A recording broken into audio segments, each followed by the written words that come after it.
Morning, potager. Well, today I'm going to do a review of the remaining roses that I have. Yesterday's video was the main one, but I didn't do some of the roses I have at the front, and I didn't do any out the back. So this is the lark ascending. Oh bloody hell, the bells. The lark ascending. It's not my favourite, but it is perhaps the most special because my wife bought it for me.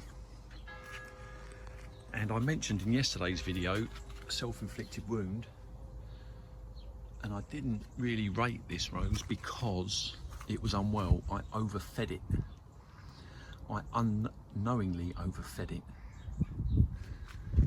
and it hasn't performed for me at all this year until now. So that's why I didn't rate it, but it is a nice rose. There is no scent to it. Yeah, there is no scent to it, but you can see it does pump out amazing flowers. It flowered well for me last year,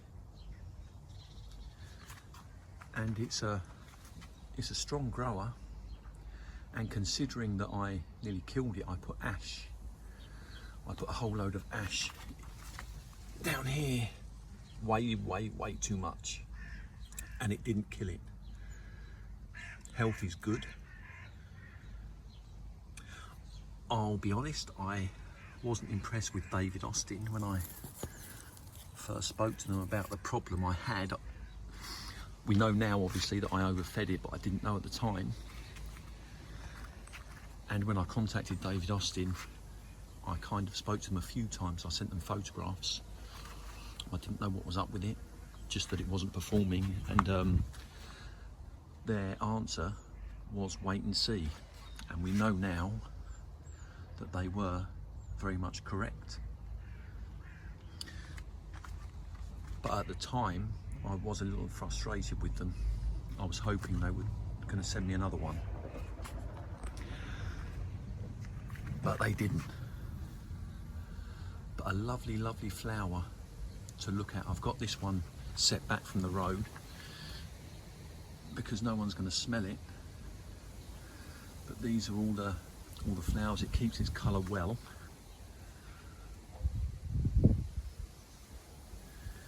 And the most beautiful rose. It's another one of those roses where no matter what stage the flower is at, it always seems to look very nice. And that's looking at the rose and looking at the screen on my phone, that is a good representation of colour. And like I say, it's very good for the bees. Very healthy, good growth. And it's a lovely rose, and like I say, it's a special one. And it's yeah, good growth coming up here. Now I am going to take a cutting from this rose. I can't see it, but there is a section of rose that I'm going to take a cutting from. I think it's around there somewhere, and I'm going to try and grow it, and I'm going to see how we get it. It's that bit there. It's that bit there. Right, another rose I didn't talk about yesterday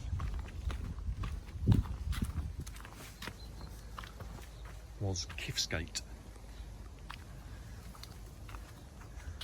And the reason why I like this rose is because the sun, it rises over there and it gets no sun. You've got a huge tree here, so it gets practically zero.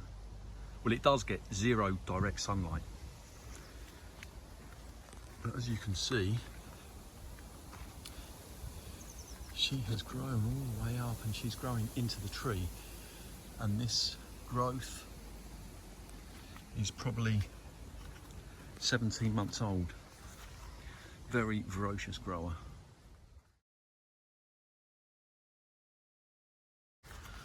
Flowers once and once only, and I will not buy another rose that flowers once, because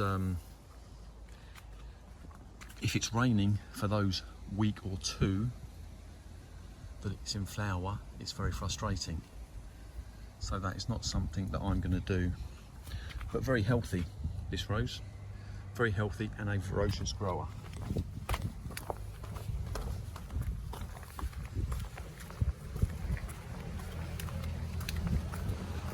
I'm determined. I've just got to show you this one again. Eden Rose 88.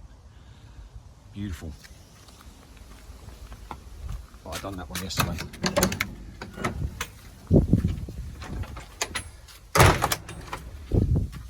Now in the back garden, Paul's Himalayan musk.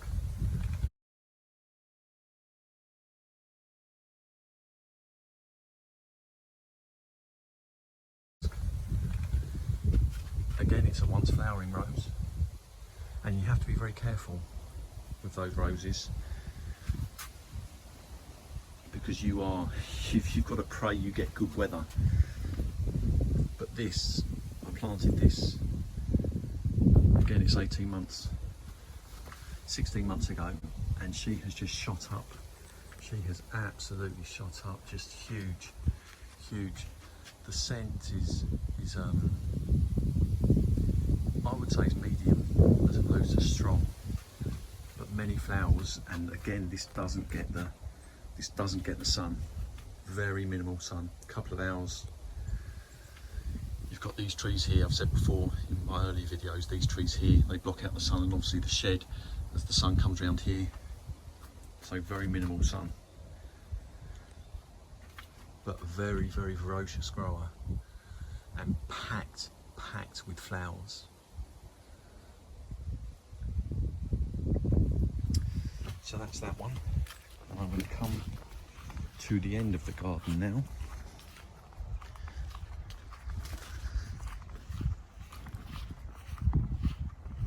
And I'm going to do Constance Spry.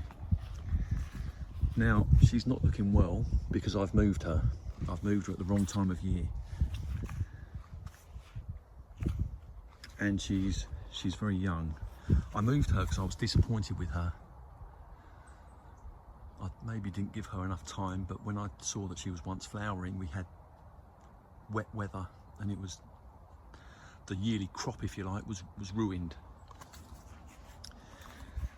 So I've moved her to the back here, and she's going to get sun for probably 12 hours, 14 hours a day here, so that's going to be perfect for her.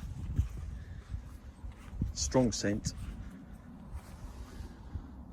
I thought stingy on the flowering, but you know, I have seen Constance Spry flowering fabulously, but she's a young plant. But my opinion was she was stingy on the flowering, but like I say, who knows, because she's such a young plant, it's difficult to say. I say these things. I saw my video yesterday, the one that I'd done for my favourite rose of the year, and I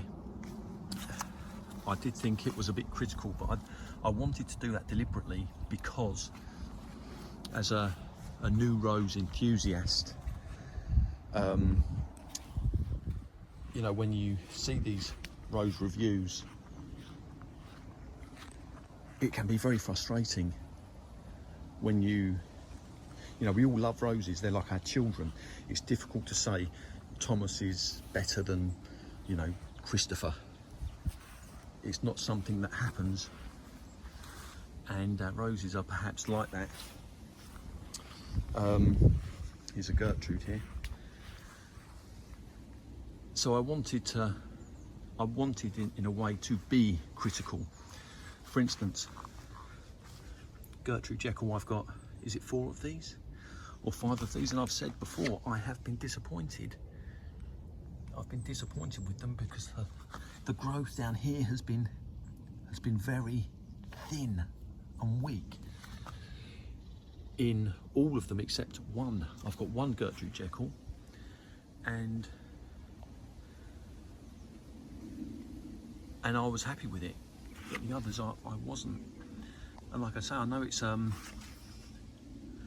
a lovely flower when it's like this, a lovely pink. But the growth in this year, it's starting to come good, but last year we had it for most of the summer and it hardly grew. I hope I'm making sense here. But as we all know, very powerful scent. Yeah, she's pole dancing, this one, when it comes to scent. Very powerful and a nice scent. Now this one here is FC. I don't even remember it as initials. FC, Fragrant Cloud, that's the one.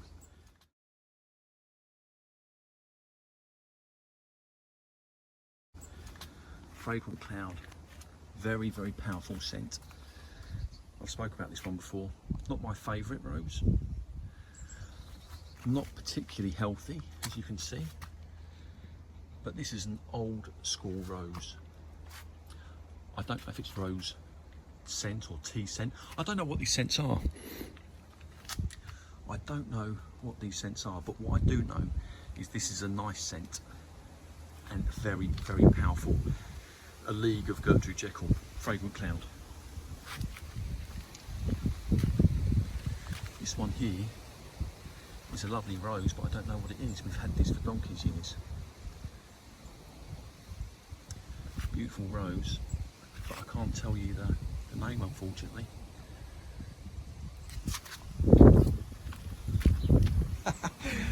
Blimey, I've got many Gertrude Jekylls. This one here is waiting to go to my sister. But you see there, an example of thin growth. This one here is Superstar, another old rose. A lot of black spot, not particularly healthy. But if you're watching this, and the other reason why I wanted to put this video out is I wanted to say, you know, if you've got, especially if you've got a mature rose garden, put some reviews out there, and if necessary, be critical, because it helps people like me decide what roses to get. We won't go off what you say. It's just a bit of information. I'm putting this information out there. It's just an opinion that some people may find helpful. Trying to separate the good, the bad and the ugly, it can be very frustrating. I might as well show you some rose cuttings as well. This is going to be interesting. I've taken, see here, rose cuttings at different stages. Taken at the same time. I'm just trying different things, and I will let you know the outcomes of these things. But they, oh look at that, 13 bloody minutes. I was desperate to get this under 10 minutes. Right, well I hope you all have a great day, and I'll see you another time. Cheers.